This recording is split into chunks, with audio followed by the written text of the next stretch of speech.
so we'll say leads. If you're not converting those leads, it's not going to become a deal and it's not going to feed your pipeline. I really don't care what you guys do. Some of you might be doing fix and flips. Some of you might be buy and hold. Some of you might be doing multifamily, wholesaling, wholetailing. It doesn't really matter. This business is driven from you acquiring those deals, and you have to be able to convert those leads over to a deal, and it has to be a consistent basis.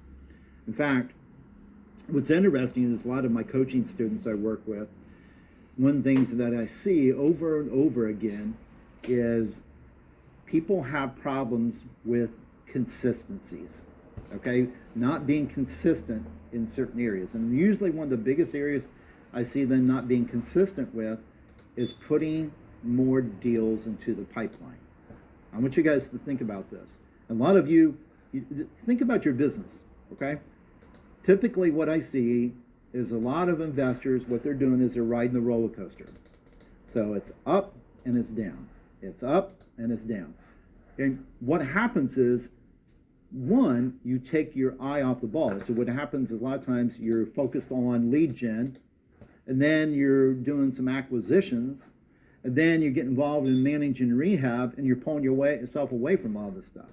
Now, some of you that maybe you're just wholesaling, okay, you get to the point where you're running all the appointments or something like that, and that can be very distracting too. Okay, I know, I've done that. So we got to make sure that we really focus in and realize that acquisitions is something you got to constantly grow in. Okay, it's a constant thing that you got to grow in. It's a skill. So what I want to do, guys, is I want to share with you a couple really cool things here today about acquisition. So I'm going to go in and I'm going to start jumping in on a few slides here on things. So Kevin, I just hit the clicker. That's all I need to do. Yeah. Yep, boom, cool. Hey, it actually worked. That's good. And guys, when it comes to tech-wise, I suck, just so you guys know. So, all right. So, a couple things, guys, I want to hit on this. So let's start off on this. So first of all, as we move into this module here and talk about things, I'm going to talk about the foundational pieces of acquisitions.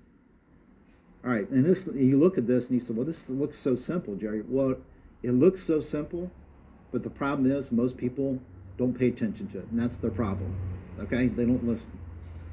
So the two foundational pieces I want to share with you right now, guys, is one is have a conversation. Man, this is, I can tell you, when I first started in the business years ago, I totally sucked at this. Here's what I did. I went out there, listened to the gurus. I just got a script, and I read that script, and I just went down and asked questions like, why are you selling? How many bedrooms do you have? How many bathrooms do you have? Does the property need any work on it? Okay, all these type of things. What do you owe on the property? Well, that's none of your damn business, right? That's the type of thing. Some of you are experiencing that already, right now. So, guys, I want you to realize that is not having a conversation.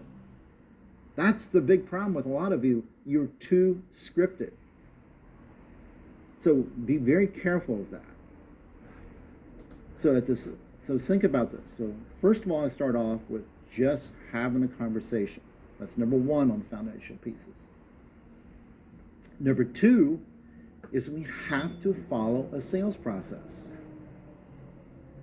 And it took me many years to realize this, how important that is, that you got to have a sales process. And it's funny, I get a lot of people that want to try to argue with me on this. And I've proven it over and over again, not only with my own team, but as well as other students I work with. So, excuse me. So what I look at on this is, here's a good way to look at this whole thing. First of all, when it comes to the foundational pieces, you can ignore them or you can actually do them. It's up to you. If you actually do them, you'll notice a big change. And here's what I'll tell people, is I'll even tell my own team or people that are coming to my sales training. I'll say, let's just say you're a salesperson working for another investor. The difference between you doing these two foundational pieces and not doing them is a difference of you making $50,000 or $60,000 a year to $250,000 a year. That's the difference. So, huge when it comes to this. A lot of people just don't get it until I put those numbers out like that. Excuse me. So that's one of the things that I want you guys to understand is we start off on these foundational pieces. It's huge. It'll make or break you guys in your business. So let's dive in this a little bit deeper. First of all, we talk about have a conversation. So what do I mean by that? Well, just like I'm talking to you guys right now, let's have a conversation. Let's just really focus on connecting, becoming friends. Because see, if I become your friend, you're going to want to do business with me. Versus if I come across to you as a seller, as a salesperson, why would you want to work with me? Okay? That's the thing that people don't get. See, you think you got to be in the position to be selling. And that's the last thing you want to do, guys. Jot that down. You do not want to sell when you're working with a seller. That's the last thing you want to do. You just want to have a conversation, but at the same time, you're walking through a sales process. So, ultimately, guys, what I've learned is that people that really excel at this are the ones that, one, become very good at just having a conversation with somebody, building the rapport, building that relationship with them, and going deep into the motivation and the pain. At the same time, they're walking this conversation through a sales process. Just think about that, okay?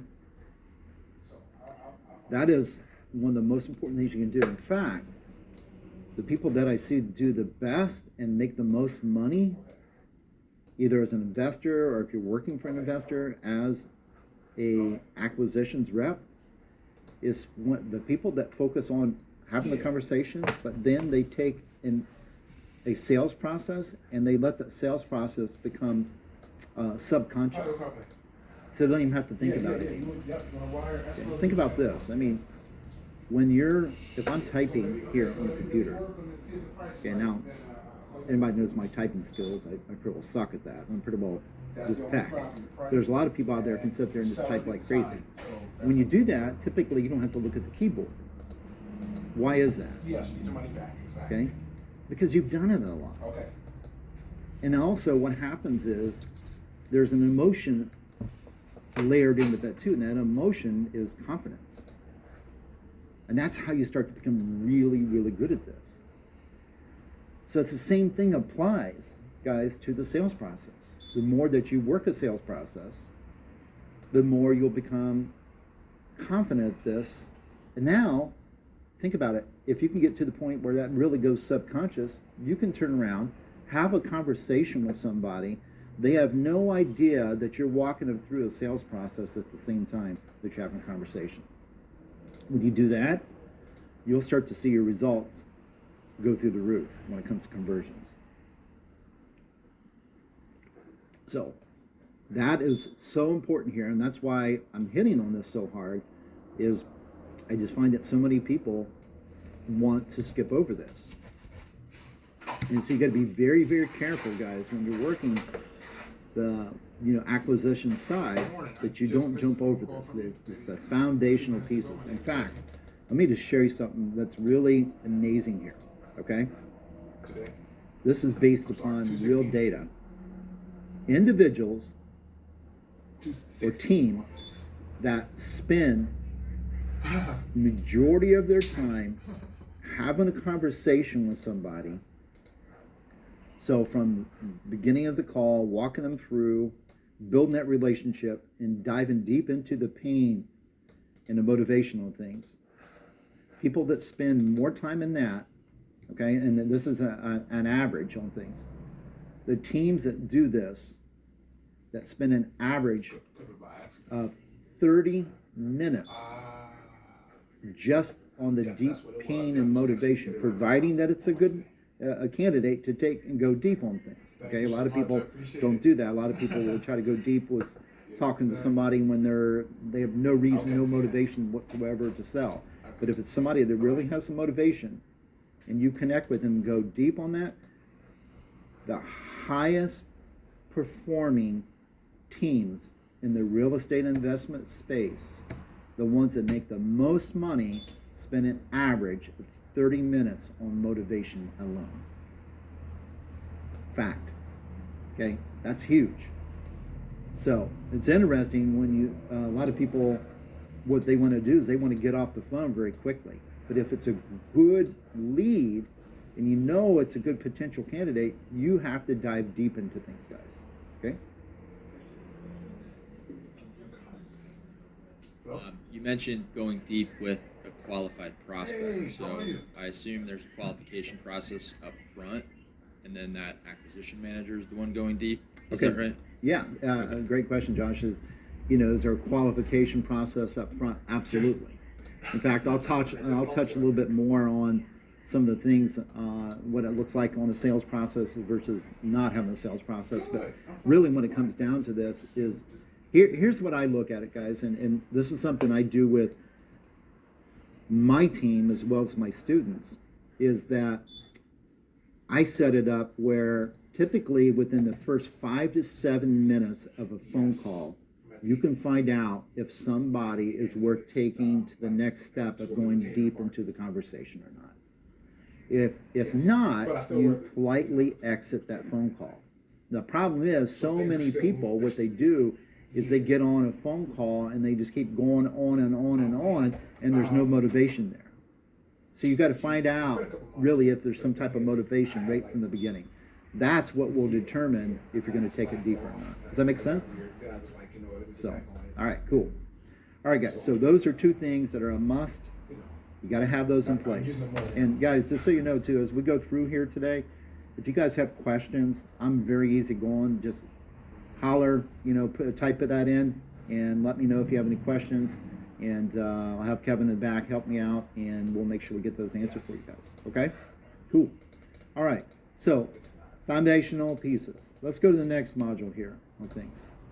Or, excuse me, I guess we're continuing from that. All right. So, as we look at this, guys, on the continuing this area here on the foundational pieces. One, to become really great at acquisitions, to become that great acquisitions person, it has to start with understanding that this is a skill. You must build that skill, just like you build a muscle, guys. That's crucial. So many people, here's a big mistake a lot of people do. So they're going to go out and they want to work acquisitions. And they said, I want to get better converting more deals. Okay? They study a sales training or they watch some videos once and they think that's it. It doesn't work that way, guys. This is something you got to do over and over and over again. So, for example, in my office, my team, okay, we do sales training 3 times a week. Thank you so much.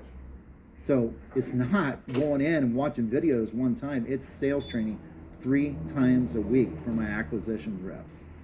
3 times a week.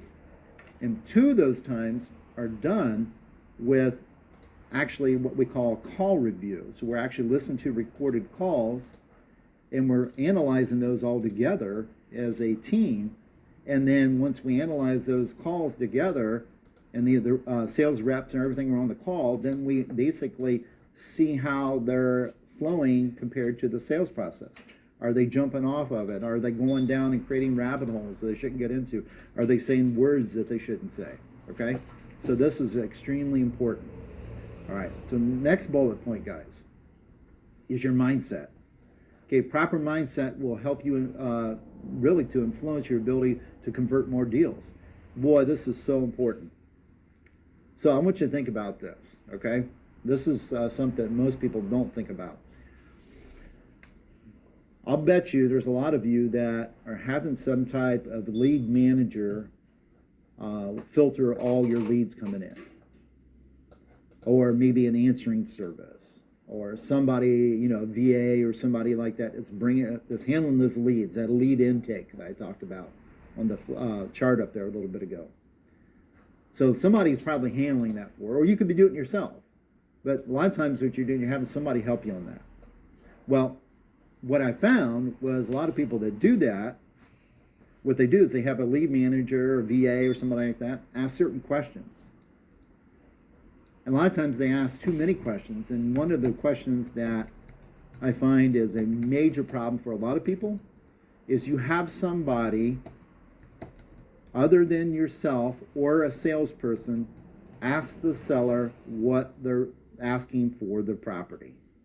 Big mistake. Because think about this. Let's say you have a virtual assistant. They take your calls for you or an answering service. You ask certain questions, and one of the questions you ask is, what are you asking for the property? A seller, because of a natural defense mechanism, typically, not all the time, but typically, they're going to come back high on that. This is the way they do it. Think about it. You would do the same thing. So they do that. Then your lead intake person, lead manager, writes that down, puts that information in. Now, you as an acquisitions person, get that lead, and let's just say that they're asking, say, $200,000 for this property. It's setting in an area that sells for normally $150,000. You ever get that? What happens to your mindset when you see that come in, if you're the one that didn't talk to the seller? Your mindset goes in the gutter. Why does it go in the gutter? Because the first thing you do is your mindset says, there's no way, that's a waste of time, that's stupid, I'm not even going to call them back. An interesting thing, guys, is on that, a lot of those might turn out to be deals, but because your mindset was poisoned by a number from somebody that is not trained in a sales process, you're letting that influence your decision to even call that person. Okay? Think about this. I guarantee you some of you are doing that. Yes, sir. So how do you open your outbound calls without sounding scripted?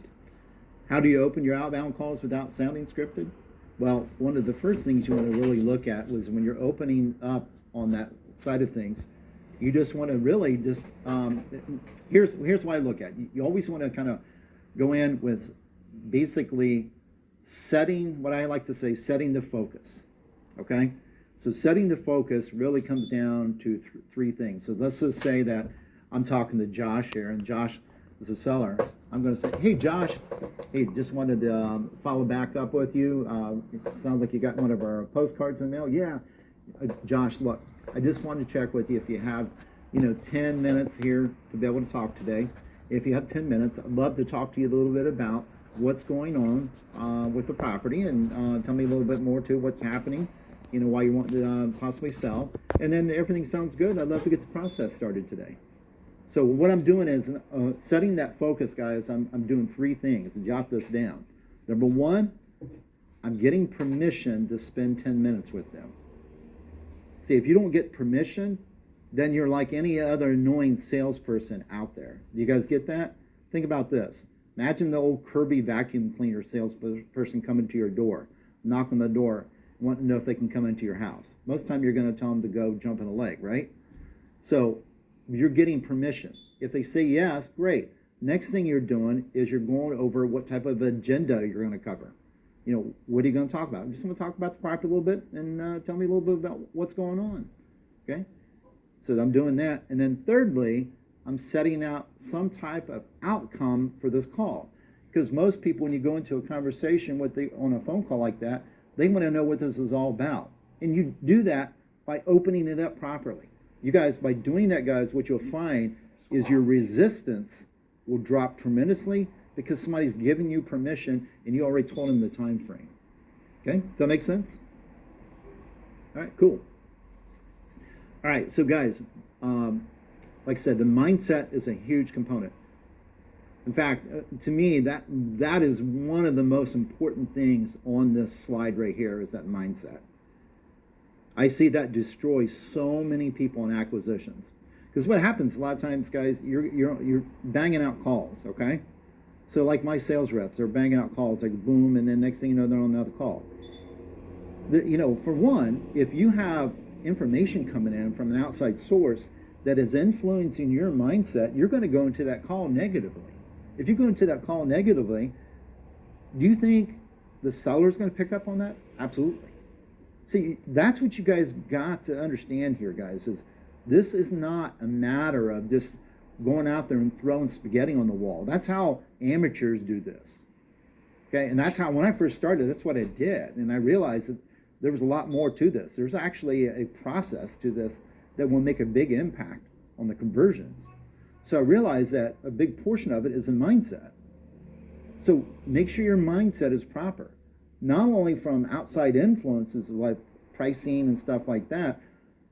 Also, guys, if you have a phone call and the seller cusses you out, reset before you jump on the next call, because that will really impact things. There's a lot of negative people out there, and you know that. And if you let that flow from one call to another, it will destroy your progress, okay? So seriously think about this, guys. Mindset is a big, big component of this. Huge. And I've just learned this over years, guys, that if you don't monitor this side of things, it will totally destroy and ruin your whole acquisitions side of things there.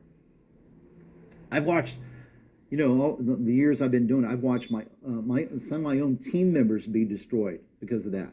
Because they get in such a negative mindset and they start thinking, well, everybody wants retail. Nobody wants to sell. And you guys are probably thinking that too. Nobody really wants to bargain or anything like that. You're going into that mindset. And if you go into every single call that way, remember, what you believe is what you're going to get. Flat out. Okay? So, mindset, huge component. So, in fact, let me give you a tip on that here. So, we have people that are handling our leads coming in. Okay? When those leads coming in, they are not allowed to ask the seller what they're asking for the property. I don't care if it's going to an answering service. I don't care if it's going to a VA or an in-house lead manager, who it is. They're allowed to ask basically four questions. What is their name? What is the address of the property? Okay. What is their phone number? And what is the best time to return their call? That's it.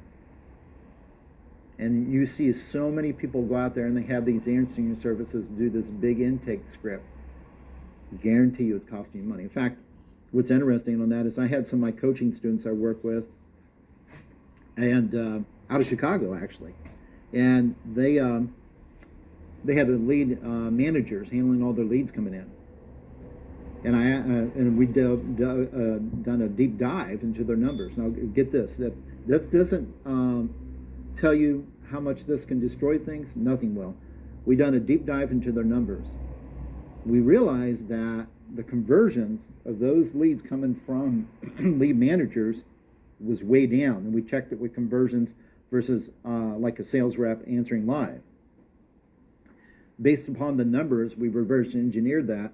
Because the lead managers were asking too many questions, it was costing this investor that was doing a big number of deals an average of $250,000 to $300,000 a year. The lead managers were taken away from them in revenue from their business because they were pre-screening the deals too hard. So if that doesn't screw up your mindset, I don't know what will. You know what I mean? That's a big, big thing, guys. Okay? All right, next bullet point here, guys, in this module is talking about control the things that you can. Okay? So you got to understand that. You must control the things, only the things that you can control are your mindset and the sales process. That's it. So when you go into a call, I can't control how a seller is going to act. I can't control the mood that they're in that day, but I can control my mindset and I can control the sales process. If you realize that, it puts you guys in a lot better position. So every single call you're going in, you're open, you're basically resetting your mindset. You're going in and you're focusing on truly trying to help them out, finding out that deep motivation, going to the core problem every single time. Okay, so focus on that, guys. That's a big component to this. If you do that, you'll notice that you'll be calmer about this. You won't be so stressed.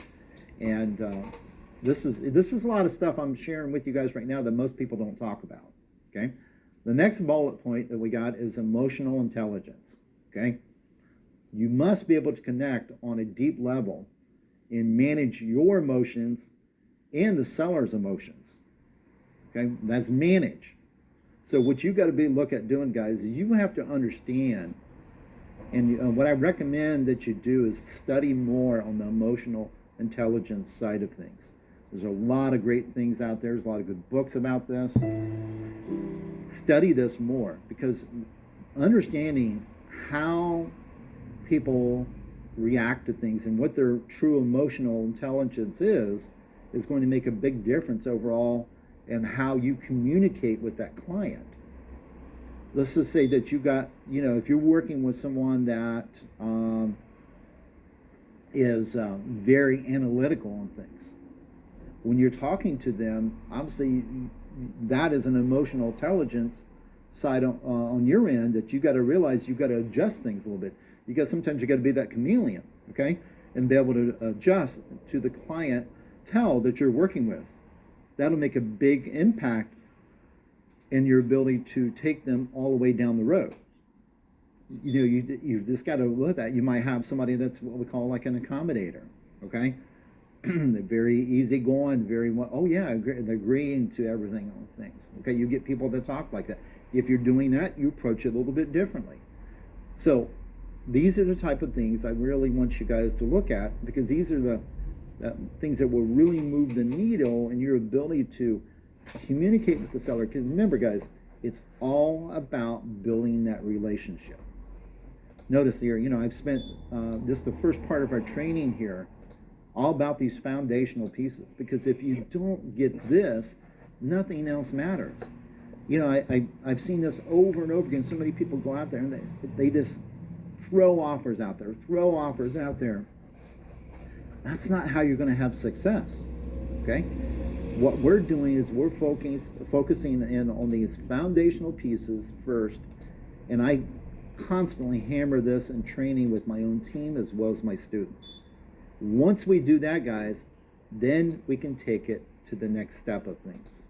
All right, so what I'm going to do is we're going to go ahead and hit on one more module here that we'll go into, and then after that we'll take a short break, guys. Okay, all right, so the next thing I want to look at is control the things that you can.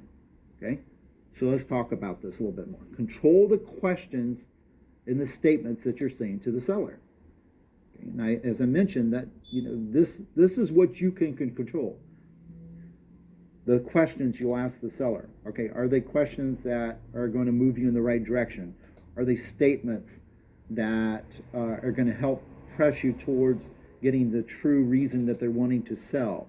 Or are you doing something that is hurting you on this? So controlling those questions and statements, remember, that's the only thing you can do there. And then the other bullet point here is I always say stay to the back of the bus. And what do I mean by that? Well, I always want you to think about it this way here. You're in a position where you constantly want to be behind the seller. When you're behind the seller, guys, you can help direct them to the area you want them to go. Because if you're in front of the seller, you can't see that. You can't do that. But when you're behind the seller, you can help push them to a certain direction. So I always look at it this way. Let's just say, Kevin, me back. Can I jump over to the board real quick? Okay. A good way to look at this, guys, is think of it kind of this way here. So let's just say that here, this is your seller, and I'm just going to do a few boxes here. So let's just say you're working with the seller, okay? And the seller is in a position where right here, they're in a neutral position. They don't really know what to do. Over here is an absolute no, and here is a yes, okay? So what you want to be in a position of is when you're working with the seller here, you want to be always to the back of the bus. So if they're in a position where they say they're neutral, you want to be over here so you can push them over here. Does that make sense? Okay? And this is just, usually I can have like 8 different boxes because there's different levels on things, but it's a kind of a short version of this, guys. This is the way to look at it. So when you're talking to that seller and stuff, always be behind them so you can move them to the direction you want. All right, so this kind of quick snapshot on that. Go back over here. So stay to the back of the bus. Okay, you want to influence them to go the area you want. Because now, go to the last bullet point here, guys, is you always want to go after to get a yes or a no. Maybes suck, flat out. And a lot of you get stuck in that trap where you're in a position. What happens is you go through a phone call, you're talking to the client, or you're meeting in person out on the appointment. You go through everything and they say, well, let me think about it. Or, you know, I need to talk to my wife. Let me run this by my cousin. They're a real estate agent. Or let me talk to my attorney. Is anybody getting that? Just hands up here a little bit. So, probably a lot of you are. So, if you're dealing with that all the time, what that really means, if you come to an end of a phone call and you get a maybe, that means that you are not following along a sales process and you're not going after the yes or the no. That's the biggest problem that I see with people all the time when it comes to this. It's interesting on this. We got to the point, this was a while ago, even with our own sales team, that we created a KPI where our salespeople had to actually report if they got a yes or a no. The reason I say that is because most people shy away for asking for the sale. Most of the people shy away from that. And then what they'll do is they'll be on the call and they'll say, well, let me look at the numbers and I'll get back with you. And some of you guys probably do that. What that does is that opens you up to follow-up misery. And then it's chasing people one call after another. Okay? Guys, you got to start looking at getting out of that. What you want to do is, and if you're doing this yourself, get to the point where you're asking for the sale. Okay? Good way to do that is at the end of the call, and say I'm working with Josh here. He's in the studio with me. Say, Josh, what would you like to do today? Josh, what would you like to do today? It's an easy way to get a yes or a no. Okay? Remember, guys, stay away from maybe. Anything that's not a yes really is a no. So if you're getting a maybe, it's really a no, but clarify that. Because the thing is, guys, once you get a no, it takes the pressure off of things. And then what's really funny is a lot of times when they tell you, no, I just can't do it, then you'll say, all right, well, that's fine. No problem. Oh, Josh, I understand where you're coming from. But just tell me a little bit more, really what's going on. Because now the pressure's off. Now we might be able to talk a little bit more and find out really what's happening. And what's funny is a lot of times you'll still put the deal together because you're finding out his core problem. Because before, the defense mechanism was up. Okay? See, guys, when you start doing this, this is how you're going to start seeing things really change in your acquisitions. This is an actual process that you want to follow. And these things that I'm telling you guys will make a huge impact on your conversions on things, okay? So, again, control the questions and the statements that you're saying to the seller. That's what you can control. You can't control how they react. You can't control their emotions. You can't control how they're feeling today physically or anything else. You never know on that. Always stay to the back of the bus. Always stay behind the seller, like we talked about just a minute ago. That's how you're going to move them in the direction you want them to go. You can't move them in that direction if you're out in front of them on things. Okay? Then the last thing there is always go for the yes or the no. Stay away from the maybes. If you just work that side alone, just that one bullet point there, always go for the yes or no, you will find your conversions will improve. Because I'll tell you, what I've learned is a lot of you are afraid of the yes. Because especially if you're newer in the business, some of you that are very seasoned, I understand that. But some of you that are newer in the business, what happens, you get a yes and you say, oh shit, what do I do next? Right? And you're in that position where now you're like, wow, they did say yes. All right, so focus on getting that yes or the no. And really, the big thing is go for the no. You think, why would I want to go for the no? Because when you go for the no, you're going to really find out what's going on. And when you do that, you might be able to solve their problem. Okay? So, all right, guys. So, I hope you enjoyed so far what we've covered here this morning, and just setting things up at the foundational pieces, talking about the control side of things. So what I like to do, Kevin, if it's all right, guys, I'm going to go ahead and give you guys a little bit of a breather here, and get you some water, coffee, and then we'll be back in 15 minutes. Oh, one question? Okay. That's fine. We can do the question right now. So, real quick, just to get your thoughts on cold calling versus having an inbound from, direct mail. How would you handle that opening call before it gets passed on to your acquisitions? That's a good question. So if you have a cold caller, so one of the big, I get that question a lot, if you have cold callers doing the lead gen for you. And we have cold callers, but our cold callers are not allowed to ask questions like, what are you asking for the property, anything else like that. A cold caller has one job, and that is to get people to raise their hand. Okay? And that's what it comes down to. They want to raise their hand, say, yes, I'm interested in selling. Then the other thing that we do, guys, is we turn around and we have the cold caller, so we're not putting all the acquisition, we're not getting all the acquisitions reps a bunch of crap leads. We have the cold callers work from a cold caller lead intake worksheet that we have. And it's real simple. It's just basically name, information like that. And then we have an area where they put it into a box. It's a check box of 3 motivation categories. Okay? And that's it. It's just 3 motivation categories. In fact, later today, on my call, I'm going to share with you guys how to contact me.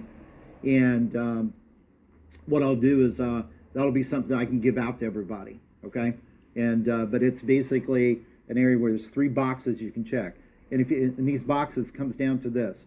All motivations are driven either from, 1, a property motivation. So think about it. What's a property motivation?